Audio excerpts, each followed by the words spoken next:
욥기 30장 전반부가 어떤 사람들이 어떻게 욥에게 끔찍하게 공격했는가에 대한 기록이었다면, 이 후반부는 그 사람들의 공격이 욥 자신을 얼마나 비참하게 만들고 고통 가운데 있게 만들었는지를 묘사하고 있습니다. 욥기 30장은 욥 자신이 지금 욥이 겪고 있는 이 깊은 고통의 상태를 묘사하는 통곡에 가까운 애가입니다. 16절과 17절은 그의 육체적인 고통을 묘사하고 있는데요. 이제는 내 생명이 내 속에서 녹으니 환난 날이 나를 사로잡음이라. 밤이 되면 내 뼈가 쑤시니 나의 아픔이 쉬지 아니하는구나. 우리 어르신들 뼈가 쑤신다는 말들은 잘 이해하시죠? 우리가 뭐 몸이 아프면 밤이 되면 더 아프잖아요. 뭐 기침도 밤이 되면 더 나오고, 혹은 어떤 질병을 가지고 있어서 고통을 가지고 있는데 밤이 되면 더 아프고, 욥이 그렇다는 겁니다. 밤은 욥에게 더 뼈가 쑤시고 뭐 더 아프다는 거예요. 근데 16절은 욥의 고통이 얼마나 심했으면 내 생명이 내 속에서 녹는다라는 표현을 욥이 쓰고 있다는 것이죠. 그런데 어찌 보면 욥에게 더 고통의 이유는 어, 어, 어, 왜 하나님께서 이 고통을 허락하셨느냐는 겁니다. 그러니까 하나님께서 이 고통을 주셨다는 거예요. 18절과 19절을 보면 그가 큰 능력으로 나의 옷을 떨쳐 버리시며 나의 옷깃처럼 나를 휘어 잡으시는구나. 하나님이 나를 진흙 가운데 던지셨고 나를 티끌과 제각게 하셨구나. 여러분, 우리가 그렇잖아요. 미워하는 사람이 나를 욕하는 건, 그러니까 내가 나를 모르는 사람이 나랑 어떤 관계 가운데 별로 친밀하지 않은 관계 가운데 있는 사람이 나에게 뭐 험한 말을 하고 뭐 이렇게 상처를 주는 말을 할 때 그게 기분이 나쁘기는 하지만, 그게 막 마음에 막 비수가 돼서 막 나를 고통스럽게 하거나 그러지는 않아요. 근데 정말 내가 믿었고 내가 사랑하는 사람이 나에게 어떤 상처 주는 말을 하고 아픔을 주는 행동을 하게 되면, 그게 어떻게 보면 더 큰 아픔과 상처로 나에게 다가오는 거죠. 근데 욥을 고통스럽게 하는 것은 욥이 처해 있는 육체의 고통도 고통이지만, 지금 이 모든 고통을 허락하신 분이 하나님이라고 하는 이 사실이 욥을 더 힘들게 하는 것입니다. 심지어 악인의 모욕과 조롱도 하나님이 허락하셨기 때문에, 이 우리가 30장 전반부에 나누었던 그 악인들의 조롱과 비난이 고통스러운 건 하나님이 허락하셨기 때문입니다. 하나님을 원망하지는 않지만 하나님께서 내게 이런 고통을 주셨다는 것이 그에게 너무나도 큰 아픔이 되는 것입니다. 무엇보다 욥을 더 고통스럽게 하는 건 하나님께 부르짖고 있지만 하나님의 침묵입니다. 20절에 보면 내가 주께 부르짖으나 주께서 대답하지 아니하시오며 내가 섰으나 주께서 나를 돌아보지 아니하시나이다. 욥은 지금 이 고통 속에서 하나님께 부르짖었고 하나님께 손을 내밀었습니다. 하나님, 도와주세요. 이 재앙에서 나를 건져주세요. 얼마나 부르짖고 또 부르짖었겠습니까? 그런데 하나님은 여전히 침묵하고 계시고 그 재앙에서 욥을 건져주지 않고 계신다는 사실입니다. 무엇보다 욥 자신은요, 궁핍한 자들과 함께 울었고 또 고아와 과부와 나그네의 어려움을 외면하지 않았고 사회적인 약자들을 보면 그냥 지나치지 않았습니다. 그래서 욥이 자신이 그런 삶을 살아왔잖아요.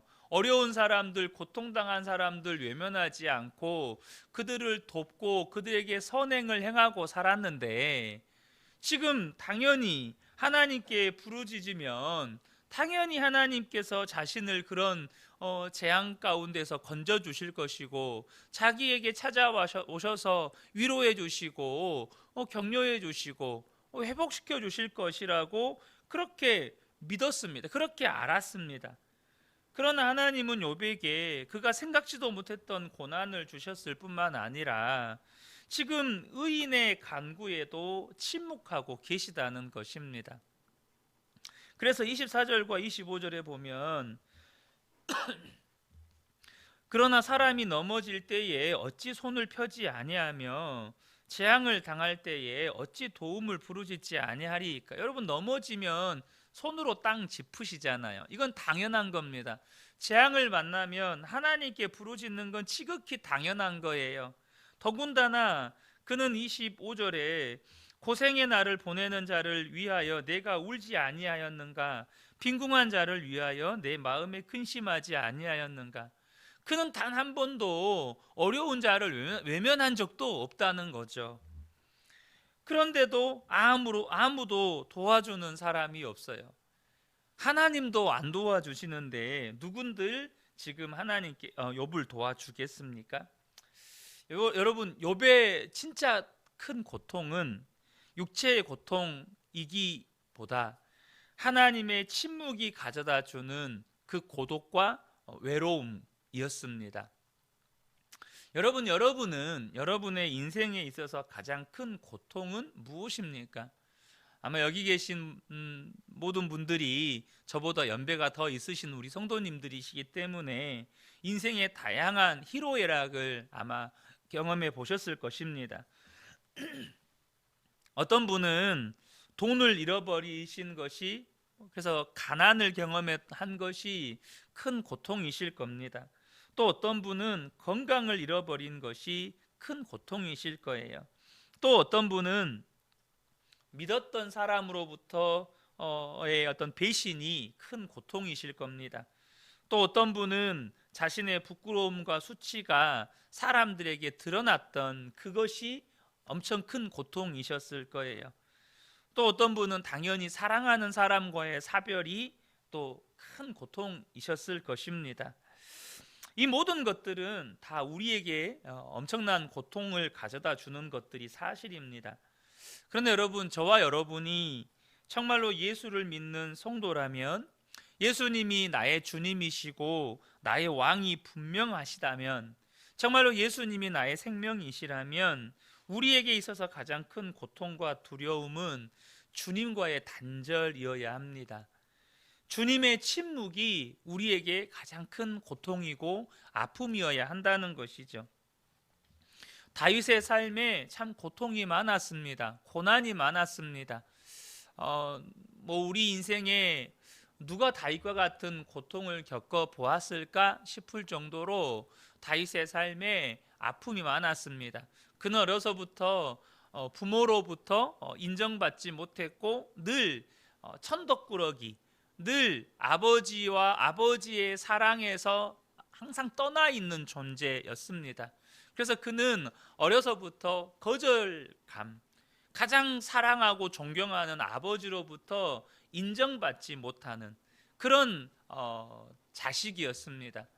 더군다나 여러분 잘 아시는 것처럼 자기가 그렇게 충성했던 사울 왕으로부터 10년이 넘는 세월 동안 이렇게 도망자 신세로 살아야만 했습니다.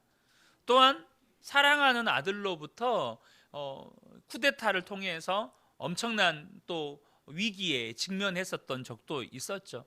그 외에도 그렇게 다윗을 사랑하고 다윗이 권력을 잡았을 때 다윗에게 아부를 떨던 사람들이 다윗을 배신하고 다윗을 죽이려고 했던 그런 어려움 가운데 있었던 다윗이었습니다. 그러나 다윗에게 있어서 가장 큰 고통은 주님이 다윗을 떠나는 것이었습니다. 다윗에게 있어서 가장 큰 두려움은 주님이 그를 떠나는 것이었어요. 그래서 그가 밧세바와 간음하고 우리아를 죽이는 범죄를 저지른 후에 나단 선지자로부터 책망을 듣습니다. 그때가 다윗의 인생에 있어서 가장 수치스러운 때였습니다. 모든 신하들이 다 보는 앞에서 그의 죄가 적나라하게 드러났던 그 순간이었습니다. 그런데 다윗이 그 책망을 듣고 하나님 앞에 회개하면서 그 회개의 기도에 다윗이 가장 두려워한 것이 무엇이었는지를 그는 고백합니다. 시편 51편 11절과 12절에 나를 주 앞에서 쫓아내지 마시며 주의 성령을 내게서 거두지 마소서. 주의 구원의 즐거움을 내게 회복시켜 주시고 자원하는 심령을 주사 나를 붙드소서. 이것이 다윗의 회개 기도의 핵심이었습니다. 주여 내게서 떠나지 말아 주십시오. 주의 성령을 내게서 거두지 말아 주십시오. 다윗이 인생 가운데 정말 수없이 많은 고통들을 겪어보았지만 그 모든 고통을 이겨낼 수 있었던 원천은 주님이 함께 하심이었습니다. 여러분, 우리의 삶에 어떤 고통도 주님이 함께 하시면 다 이겨낼 수 있습니다. 사랑하는 사람과의 사별도, 또 우리가 질병을 얻어서 건강을 잃어버림도, 돈을 잃어서 부요함을 잃어버림도, 사람들로부터 배신을 당해서 정말로 이루 말할 수 없는 그 배신의 상처 속에 있을지라도 주님이 함께 하시면 다 이길 수 있습니다. 그러나 주님이 함께 하시지 않으면 여러분, 심지어 복도 내게 화가 됩니다. 주님이 함께 하시지 않으면 돈도 명예도 부도 권력도 화가 됩니다. 그래서 저와 여러분에게 삶에 정말로 큰 두려움이어야 한다면 주님이 나와 함께 하시지 않는 것, 주님께 기도해도 주님이 응답하시지 않으시고, 찬양을 해도 내 찬양이 주님이 내 찬양을 받으시지 않는 것 같고, 예배를 드려도 주님이 내게 말씀하시지 않는 것 같고, 아무리 주님께 몸부림쳐도 주님이 어떤 응답도 하시지 않는 그러한 침묵이 저와 여러분에게는 두려움이어야 하고, 저와 여러분에게는 고통이어야 한다는 것입니다. 그런데 오늘 본문을 보면 주님께서 우리에게 그런 때를 허락하신다는 거예요. 욥에게 그런 재앙을 허락하시고 그 재앙의 고통 속에서 하나님께 부르짖는데 하나님은 침묵하고 계신다는 겁니다. 저와 여러분의 삶에도 고난을 허락하시기도 하시고 그 고난 속에서 하나님께 부르짖는데 하나님이 침묵하세요. 지금 욥은 오늘 본문에 보면 지금 그가 겪는 재앙에 대해서 계속해서 설명을 하는데요, 26절에 보면 내가 복을 바랐더니 화가 왔고 광명을 기다렸더니 흑암이 왔구나. 그러니까 어제 잠깐 말씀을 우리가 어제였나요 그제였나요 말씀을 나눌 때 욥이 그 인생 말년에 기대한 게 있었습니다. 그렇게 평안하게 살다가 자녀들이 둘러싸고 있는, 가족들이 둘러싸고 있는 가운데 정말로 어떻게 보면 평안한 죽음을 바랬지만 그의 인생은 지금 흑암이 찾아왔고 화가 찾아왔습니다. 그러니까 지금 욥의 마음은 하나님에 대한 서운함과 고통으로 요동을 치는 겁니다. 그렇게 부르짖고 기도했지만 침묵하시는 하나님께 그 하나님의 침묵 속에서 마음이 막 요동을 치는 거예요. 27절에 내 마음이 들끓어 고요함이 없구나. 환난 날이 내게 임하였구나. 그래서 그는 31절을 보면 내 수금은 통곡이 되었고 내 피리는 애곡이 되었구나. 하루 종일 통곡과 탄식으로 이렇게 시간을 보내고 있는 겁니다. 그러니까 지금 욥의 상태는 도무지 의인이라고, 의인의 삶에 어울리지 않는, 예수 믿고 복받은 사람이라고 말할 수 없는 그런 처지 가운데 있는 것입니다. 그러나 욥은 이 기나긴 탄식과 애가 속에 하나님의 주권을 인정하고 있다는 거예요. 이유를 묻지 않는 그의 신앙, 그의 반성적인 지혜가 담겨져 있다는 것입니다. 그러니까 욥은 끝까지 하나님께 왜 내게 이런 재앙을 주셨습니까? 왜 내게 이런 고통을 주셨습니까? 하나님 도대체 나에게 왜 이러십니까? 라고 하나님께 되묻지 않고 있다는 것입니다. 우리가 욥기 1장에서 나누었지만, 1장에서 보셨지만 주시는 분도 하나님이시고 거두시는 분도 하나님이시니 오직 하나님은 찬송을 받으실 분이십니다 라는 그 욥의 고백이 담겨져 있습니다. 다시 말하면 이 욥기 안에는 욥의 신앙이 담겨져 있는데 그것은 뭐냐면 하나님의 전적인 주권을 인정하고 있다는 거예요. 우리가 그 하나님의 침묵 속에서 고통 가운데 있을 때 우리 안에 반드시 회복되어야 할 신앙이 바로 이것입니다. 하나님의 전적인 주권을 인정하는 것. 하나님은 주님이십니다. 하나님은 왕이십니다. 그러므로 우리에게 주시기도 하시고 때로는 거두어 가시기도 하십니다. 그러므로 저와 여러분 안에 바로 이 신앙이 회복되어져야 한다는 것이죠. 그래서 욥에게는요, 분명히 하나님께서 이런 재앙을 주시기도 하시고 자신의 인생, 자신이 그렇게 하나님께 부르짖고 하나님 앞에 구원해 주실 것을 간구하지만 하나님이 침묵하셔요. 그러나 그것이 하나님에 대한 신앙을 버려야 할 이유가 아니었다는 거예요. 여러분, 욥의 신앙은 하나님의 주권을 인정하는 신앙이었습니다. 이것을 다른 이름으로 바꾸어 보면 대가를 바라지 않는 신앙이었다는 것입니다. 어떤 대가를 바라는 신앙이 아니었어요. 좀 더 직설적으로 표현하면 딜을 바라는 신앙이 아니었다는 것입니다. 왜 성도들의 입에서 원망이 나오고 불평이 나올까요? 하나님께 대가를 바라기 때문입니다. 여러분, 우리가 하나님께 대가를 바랄 수 있나요? 우리는 구원받을 수 없는 죄인이었습니다. 하나님과 원수된 자였습니다. 마귀의 종들이었습니다. 그런 주님이 우리에게 어떤 대가를 바라지 않으시고 값없이 우리를 구원해 주셔서 하나님의 자녀 삼아 주셨습니다. 그러므로 우리는 감사할 것밖에 없는 사람들입니다. 그런데 우리 안에 대가를 바라게 되잖아요.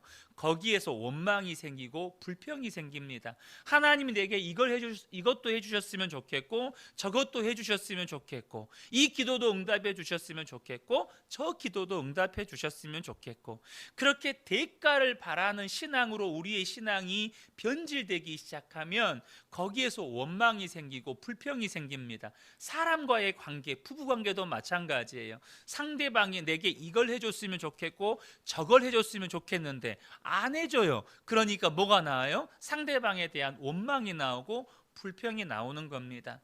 여러분, 주권을 인정한 하나님의 주권을 인정하는 신앙은 대가를 바라지 않는 신앙입니다.